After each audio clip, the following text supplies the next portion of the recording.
Muy buenos días y bienvenidos a su programa Contacto Directo. Revisemos quiénes son hoy nuestros invitados. Pablo Celi, Contralor General Subrogante, el equilibrio y la estabilización fiscal en el proyecto urgente. ¿Cómo se cumplen las recomendaciones de Contraloría sobre el endeudamiento? ¿Es válido el régimen interino sobre el techo de la deuda y la autorización de la Asamblea antes de la auditoría a la deuda pública? ¿Solo se debe reformar el reglamento ilegal? También estará César Montúfar, acusador particular de Jorge Glass. La ratificación de la sentencia condenatoria en el caso de asociación ilícita con Odebrecht. ¿Quedan fuera de la reparación integral los sobreprecios de Odebrecht? ¿Es aplicable al caso de Brecht una ley a dictarse para recuperar lo mal habido o no es necesaria esta ley? Además, Hugo García, coordinador del Movimiento de Lucha Profesional Naturópata, apoyo a la inclusión del uso medicinal de la marihuana en el nuevo Código de la Salud. ¿Están científica y prácticamente comprobados los beneficios medicinales del cannabis? ¿Es recomendable licencias para siembra, cultivo, cosecha, industrialización, almacenamiento y dispensación con fines medicinales y terapéuticos? Les contamos que en la Asamblea hay posiciones divididas en cuanto al pedido de autorización para enjuiciar penalmente al expresidente Rafael Correa. Unos dicen que la Constitución exige esa autorización solo si es un presidente en funciones. Ponen los casos de Yamil Maguad y Gustavo Noboa, que fueron enjuiciados sin necesidad de la autorización porque ya habían dejado la presidencia. La Asamblea se reunirá este jueves por la tarde para resolver sobre el pedido de la jueza Daniela Camacho, quien solicitó la autorización para vincular al expresidente Rafael Correa al caso de secuestro de Fernando Balda. Previo a ese debate, las posiciones en el legislativo están divididas. El bloque correísta mostró su apoyo al exmandatario exhibiendo carteles. Marcela Aguiñaga fue su vocera. Creemos que es evidente la persecución política, una vez más utilizando el sistema judicial. Es evidente que le corresponde al Pleno de la Asamblea Nacional conocer de esta autorización. En la oposición consideran innecesario el pronunciamiento de la Asamblea. Luis Fernando Torres recordó que Yamil Maguad y Gustavo Noboa fueron enjuiciados solo con una notificación de la Secretaría del Legislativo, señalando que no era necesario que se pronuncie el Pleno. La presidenta de la Asamblea, por intermedio de la secretaria, puede comunicar a la jueza de la Corte Nacional de Justicia indicándole que no hace falta autorización alguna en estos casos de la Asamblea Nacional. Quien tampoco cree necesario el pronunciamiento del Legislativo es el secretario del presidente Lenín Moreno, Juan Sebastián Roldán. Él aclaró que la Constitución obliga a un pronunciamiento de la Asamblea, pero solo para juzgar a un mandatario en funciones. No obstante, mostró la preocupación del régimen por la situación del caso. Porque es muy grave pensar que un expresidente pueda haber estado vinculado en algo así como un secuestro fuera del país, algo muy grave. Roldán aseguró que en el caso, la Asamblea y la función judicial deberán tomar sus decisiones sin la intervención del Ejecutivo. Alfredo, ¿cómo estás? Muy buenos días. Muy bien, Samantha, qué gusto que nos acompañes. Muchas gracias. Buenos días a todos. Cuando fueron enjuiciados penalmente los expresidentes Yamil Maguad y Gustavo Noboa, regía la Constitución de 1998. En consecuencia, es jurídicamente necesario que la Asamblea se pronuncie. Y el pronunciamiento debe ser similar. Eso es otra cosa. Pues lo único que ha cambiado es el número del artículo de la Constitución. En 1998 era el artículo 130, numeral 10. En la Constitución que hoy está en vigencia es el artículo 120, numeral 10. Y los dos dicen exactamente lo mismo, simplemente porque esto es un estándar internacional. Así dice en todas las constituciones del mundo. La inmunidad presidencial se esfuma cuando se deja la presidencia. Por eso algunos salen corriendo bastante lejos. La actualidad, los protagonistas, el análisis y la información en Contacto Directo.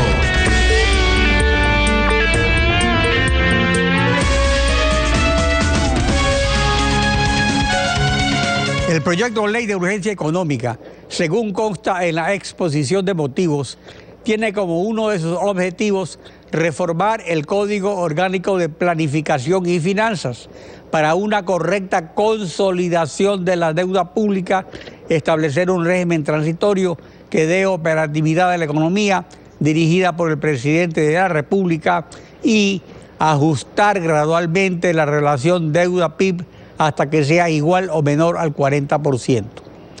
Todo esto de acuerdo a la auditoría de la deuda pública hecha por Contraloría.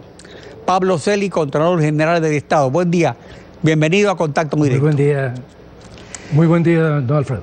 Pero el proyecto urgente no reforma la ley, sino el reglamento que había reformado el presidente Correa para violar la ley. ¿Es correcta y aceptable reformar el reglamento solamente cuando se puede reformar la ley, como dice la exposición de motivos? Sin adelantar un criterio respecto de un examen al cumplimiento de las recomendaciones de la Contraloría, que se realizará a partir del mes de julio, cuando se cumple el plazo legal de 90 días, sí quisiera reiterar el carácter integral de las resoluciones adoptadas por la Contraloría y sus recomendaciones que nos permiten valorar el alcance de su cumplimiento en el momento actual. En primer lugar, creo que es fundamental advertir cuál es el problema que la Contraloría identifica.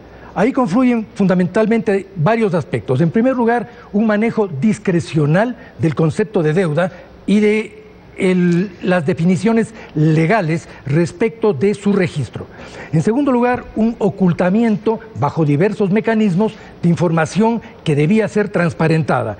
Y en tercer lugar, una distorsión en el registro de valores que impedía evidenciar que el techo de la deuda desde el año 2016 había sido roto. Esos tres aspectos, señor Contralor, están pero considerados en hay el un informe de problema. Contraloría. El asunto es que todo eso que usted dice en efecto ocurre, pero eso está respaldado por una reforma que se hizo al reglamento por decreto ejecutivo. Y entonces la exposición de motivos dice reformar el Código Orgánico de Finanzas y Planificación, y luego en el texto de la parte dispositiva habla de reformar el reglamento.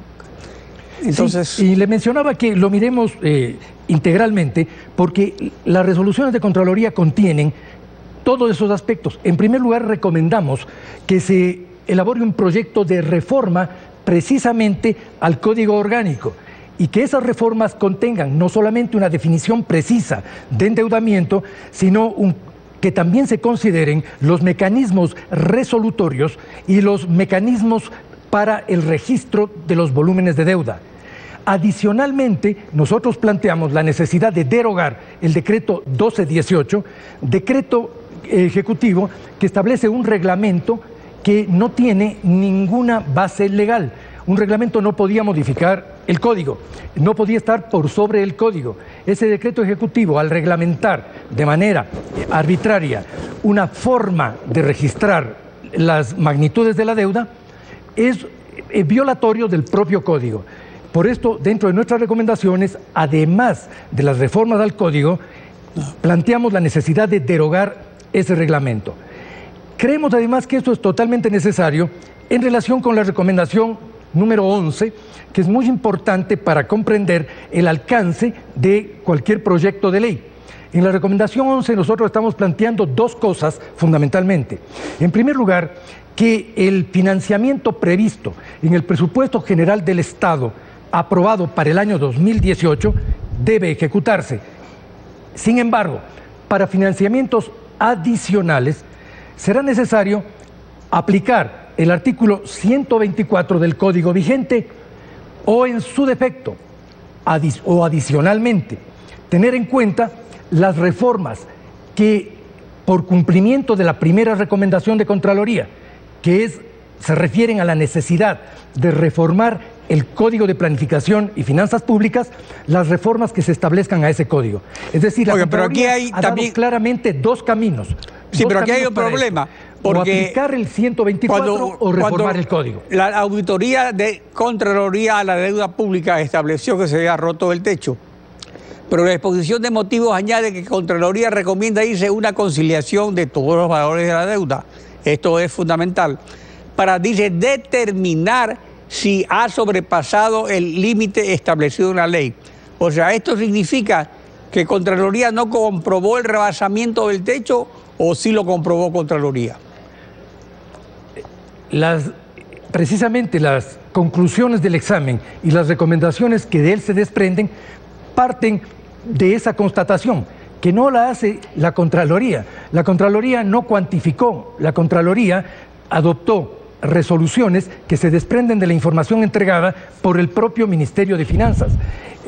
La diferencia está simplemente en que al exigir la Contraloría que se aplique el artículo 123, que determina el carácter agregado de la deuda, se transparenta algo que a través de la regulación del decreto 1218 y del ocultamiento de procedimientos de la deuda había sido imposible de evidenciar, es decir, el hecho de que la deuda se encontraba ya por sobre el techo en el año desde el año 2016. Ahora se señala también que se recomienda aplicar un régimen transitorio para un nuevo endeudamiento.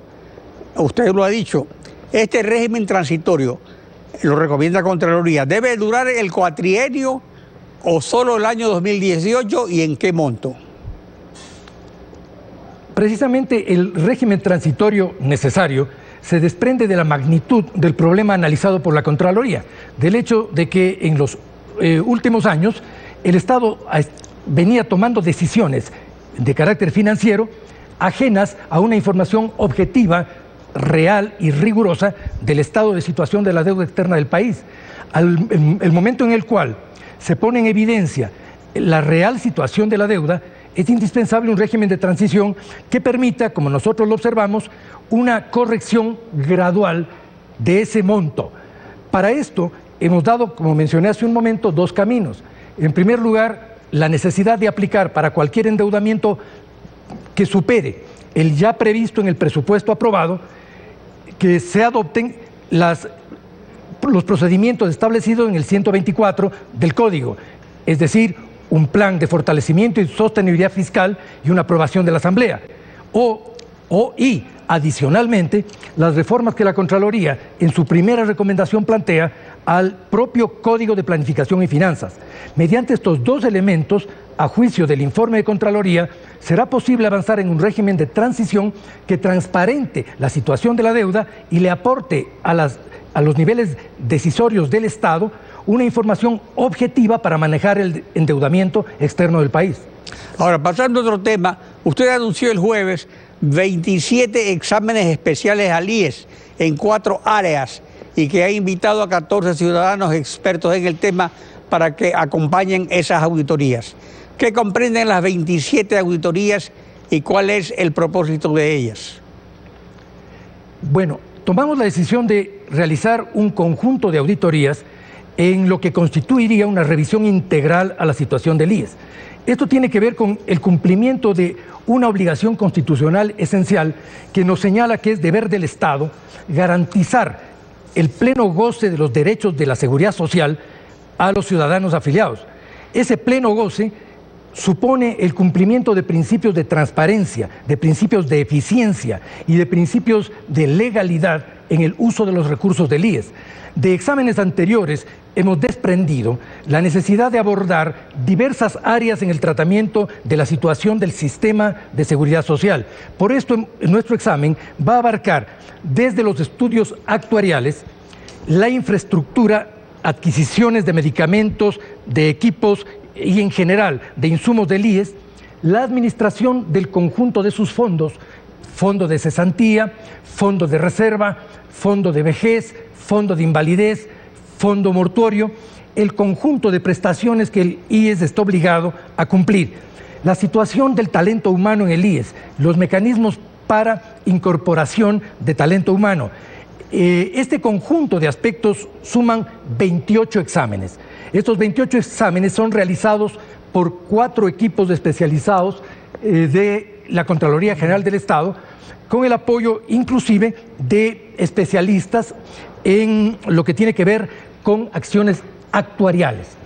Adicionalmente, he invitado a un conjunto de ciudadanos que por su experiencia en el conocimiento de la problemática del IES pueden aportarle a la Contraloría información, criterios y acompañar el propio proceso de auditoría en todas sus fases, recibiendo por parte de la Contraloría la información progresiva de su desarrollo.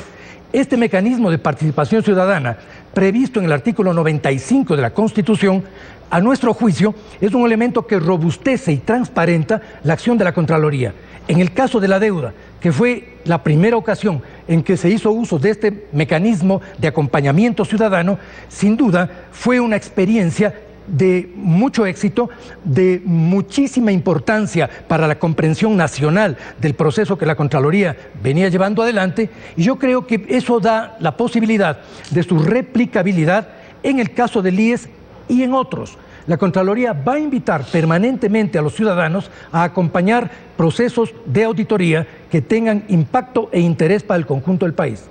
Pablo Celi, Contralor General del Estado, gracias por acompañarnos en Contacto Directo. Muchas gracias, don Alfredo. Samantha.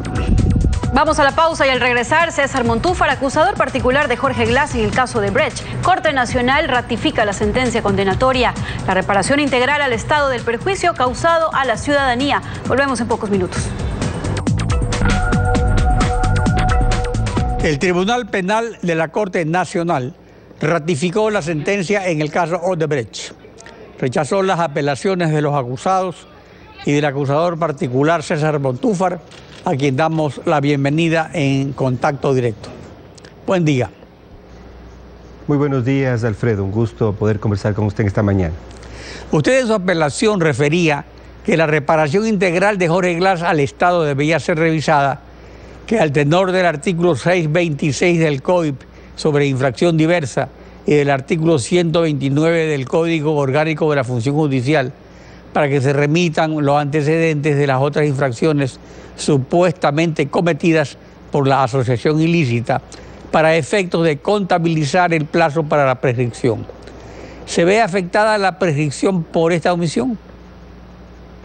Bueno, en realidad, Alfredo, el tema es que el pueblo ecuatoriano reclama no únicamente justicia, que los responsables de estos enormes, gigantescos actos de corrupción estén en la cárcel, sino que aquí ha habido una afectación de cientos de miles de millones al Estado ecuatoriano, y el Estado ecuatoriano tiene que recuperar esos recursos.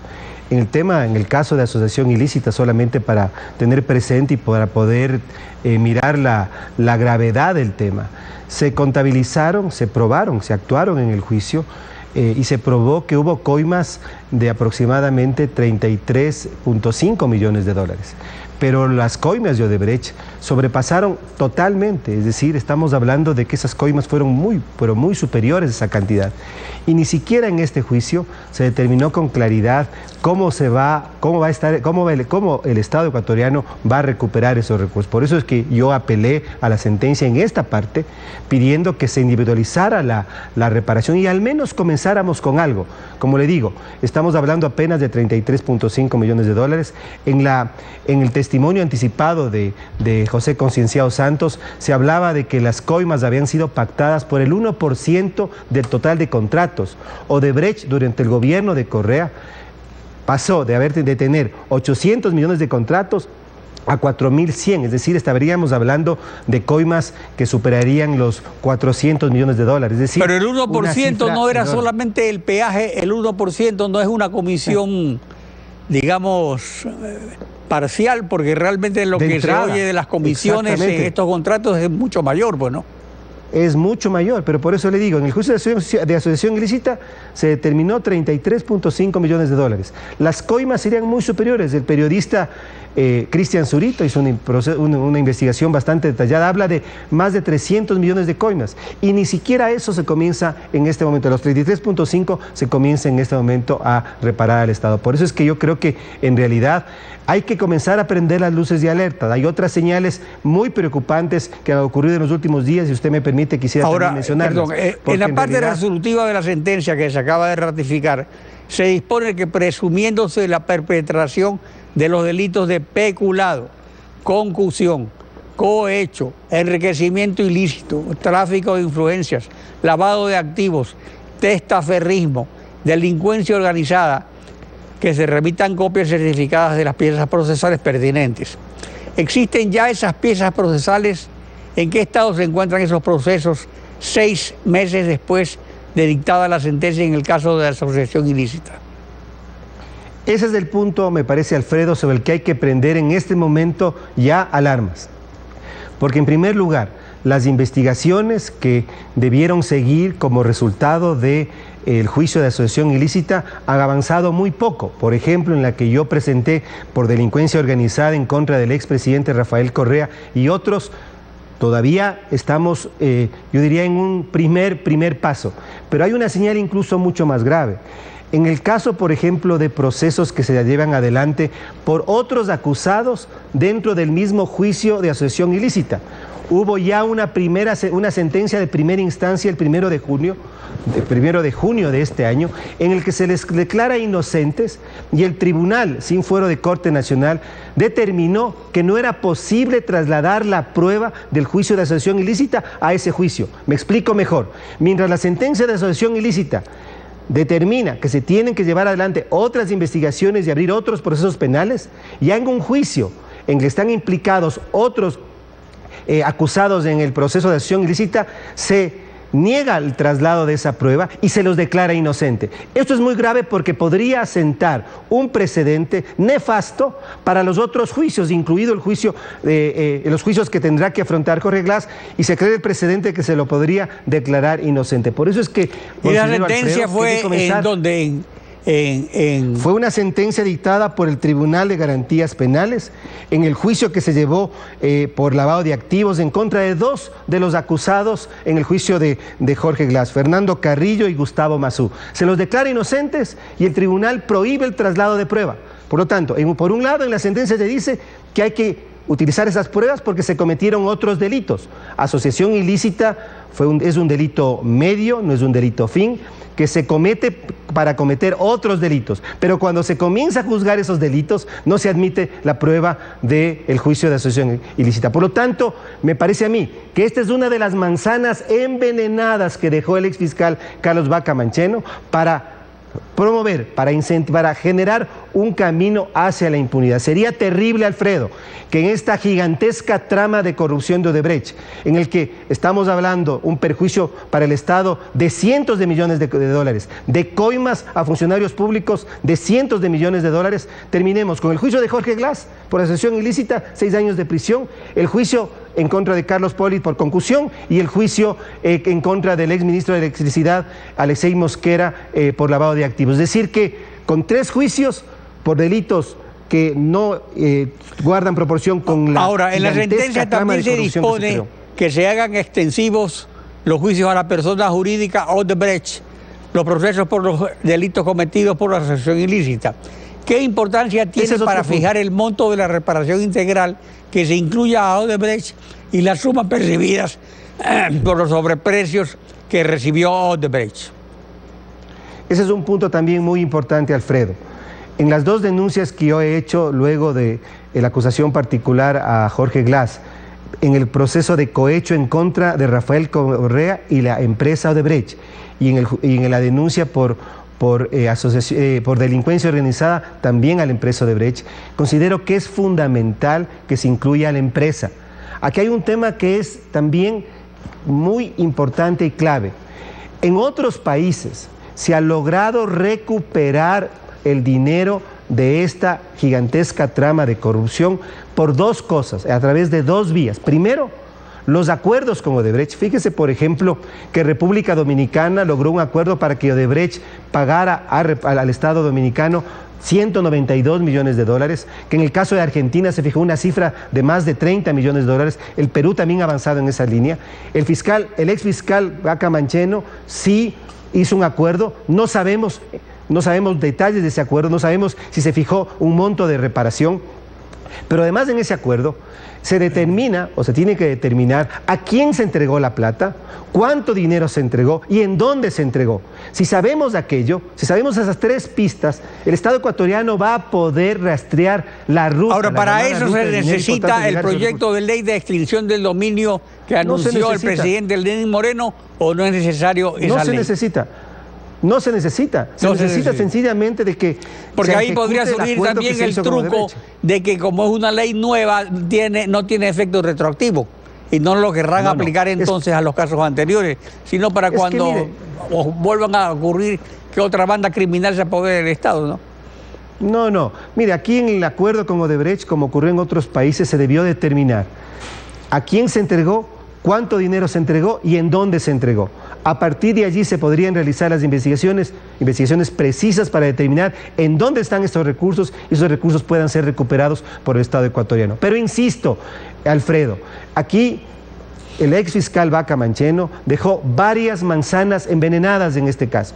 Y esas manzanas envenenadas buscan que termine en la impunidad uno de los casos de corrupción más grandes, más gigantescos de la historia ecuatoriana. Lo que se generó en los sectores estratégicos y sin contar todavía todo lo que se debe investigar en el caso de las eléctricas, las obras de infraestructura y otros casos también importantes dentro de los llamados sectores estratégicos.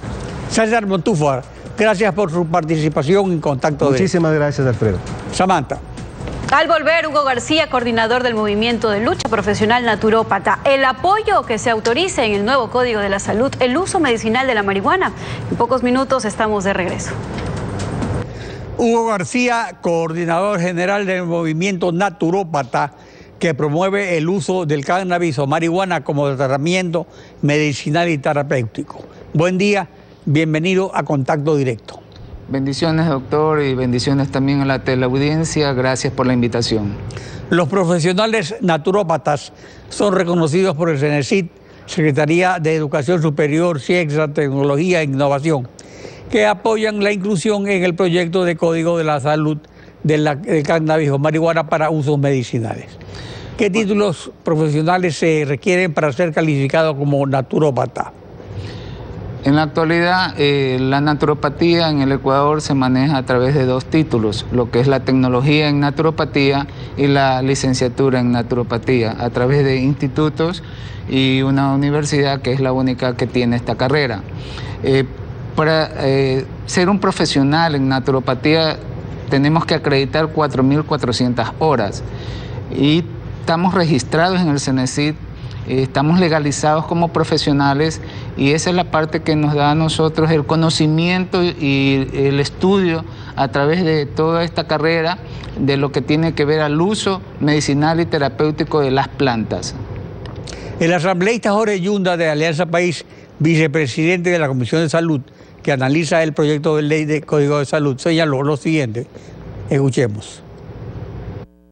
Yo estoy totalmente en contra de legalizar cualquier tipo de sustancia, más aún como médico que soy, conozco los daños que hace la marihuana, especialmente en los trastornos de conducta.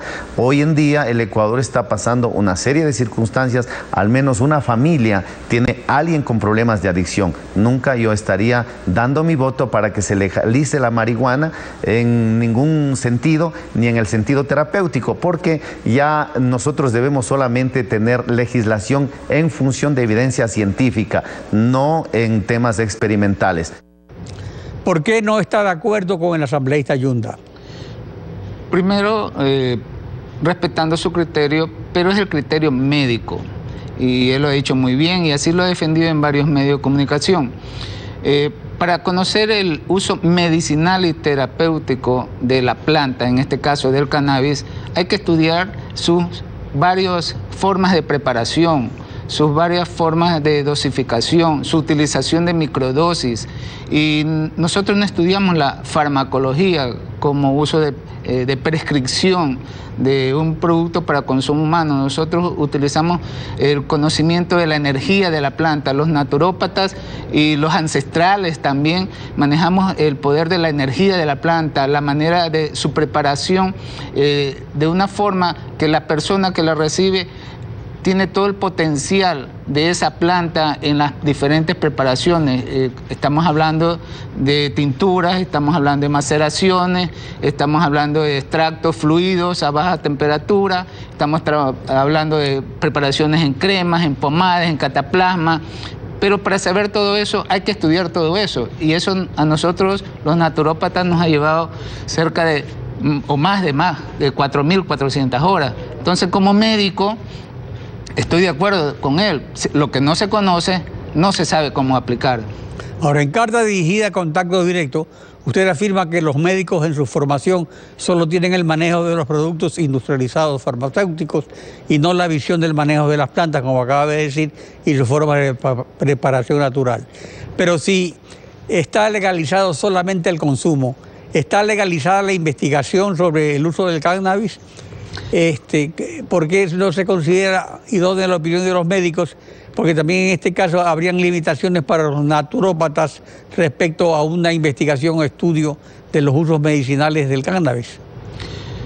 Doctor, el cannabis ya viene siendo utilizado en muchas partes del mundo, en países que está ya aprobado su uso medicinal y terapéutico. En el Ecuador también se viene usando de manera propia, de manera que no se puede publicar el uso que se está dando a las hojas de las plantas y sobre todo nosotros... Pero no está prohibido, digamos, la investigación, porque está prohibido el tráfico, que es otra cosa. No está penado el consumo. La investigación sería formidable hacerla, pero si se manejara de una manera abierta su uso, podríamos nosotros sacar a la luz las investigaciones que hemos hecho en referente al uso medicinal y terapéutico del cannabis. Pero en realidad, ¿cómo lo podemos hacer? Si tener una planta, tener unas 2 plantas ya es un delito. Imagínense de qué manera nosotros tenemos que lograr tener algo de unas hojitas para preparar una tintura, para preparar una pomada, para poder ayudar en las diferentes dolencias a una persona. Los naturópatas nos tenemos que ver, arriesgarnos y valernos por el bienestar de una persona. Usted asegura el gran beneficio que tiene el uso medicinal de la marihuana en varios países del mundo. ¿Qué pruebas tiene? ¿Cuáles son esos varios países de más de 190 que existen? Bueno, la FDA en Estados Unidos ya se han presentado estudios en este sentido.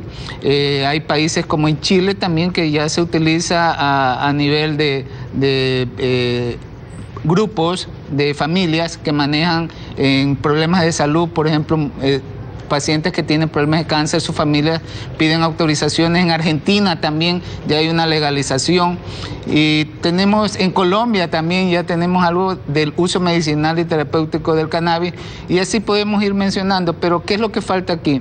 Informarse un poco más y no ver desde la parte científica solamente, sino de la parte herbaria, porque el uso medicinal y terapéutico estamos hablando de la parte herbaria de la planta, de su uso y beneficio.